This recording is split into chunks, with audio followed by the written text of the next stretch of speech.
Yeah, so your external circumstances do not define you, right? Because when we come into these bodies, right, we incarnate in these fleshly avatars. We don't know anything, right? I mean, we know everything. Our inner being, our higher self knows everything, but we don't know anything on this level, right? Because we forget everything when we come in here, or we manifest on this planet. Forget everything we ever learned, no matter, like, throughout all lifetimes, right? Maybe you never lived a lifetime. Maybe this is your first your first go around. Maybe you picked the hardest planet.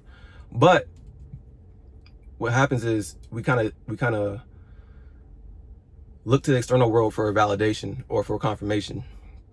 But really the confirmation is within yourself. You can't find validation or confirmation in the external world, right? Because when you do that, you start to chase yourself.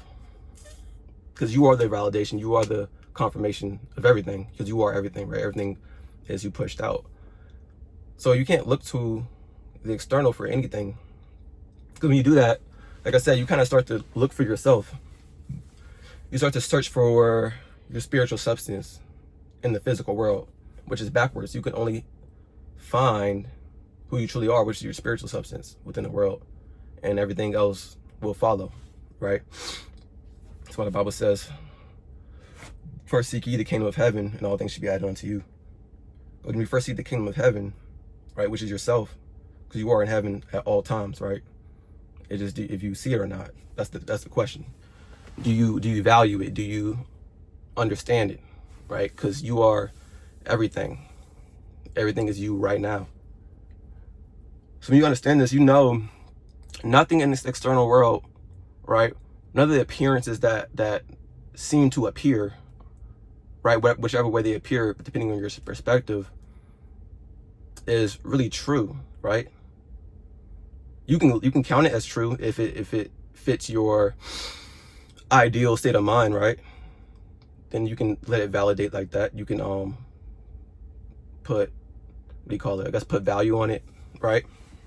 It could be a symbol of happiness. It could be a symbol of peace or fulfillment, whatever you want to call it. But to look for it as in, to find that validation in the external world, that's where most people suffer in life. A lot of people suffer. Like in the Buddhist philosophy, they say, right, desire equals suffering. But desire doesn't really equal suffering. Desire means having, right? Neville Goddard would say, you found it in the form of desire. That's why you have it, right? Because your spiritual substance, right? Your spiritual substance validates everything that you ever wanted. Imagination is spiritual sensation, as William Blake said. So when you feel it spiritually, when you feel that sensation spiritually, right, in vibrational reality, you already have that thing. Remember, time doesn't exist. Everything's eternal. Everything's the eternal now, right? All timelines are happening simultaneously. So you can vibrate into the frequency or into the world, the reality you want at any time, right? Nothing's stopping you.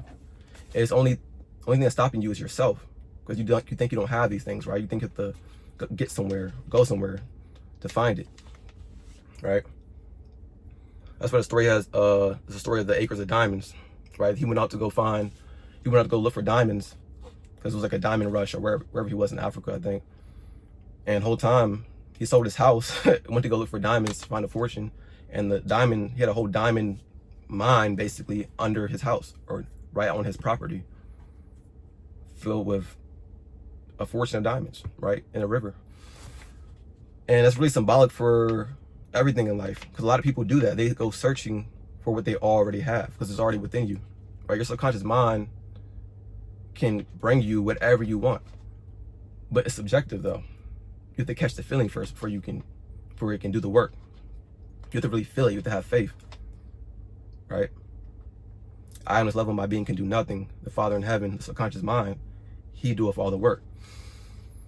So when you know that, you know you have everything, right? Everything's on the way, right? You can look forward for that gratification. You can look forward to having that thing right now, which is the funnest part, because the funnest part is the journey. That's the fun of life, is the journey, right? Because when you get to the destination, anytime you get to the destination, a new journey starts, right? Because you got to the destination.